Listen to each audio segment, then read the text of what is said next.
canter yet. Do you think you've got your canter? I don't think you have. Do a circle. You do a circle if you haven't got it.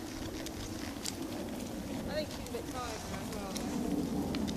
I still don't think kids will go hot the same as she was. Don't worry about her head. Don't fanny about her head. And looking round your circle. Oh, look your fence. Look your fence early. Keep the canter in the corner. Keep the canter. That's it. Push. Good girl. Now keep it moving. Keep it moving. Keep it moving. You got one. Keep it moving. Go. Good. You've got to recover a lot quicker. Now back on it. Kick canter. Move. You've got one. If you need telling. Looking. Now we're coming at you. You should be on it already. Keep moving. Put your hands up. Keep dropping your hands. Push now.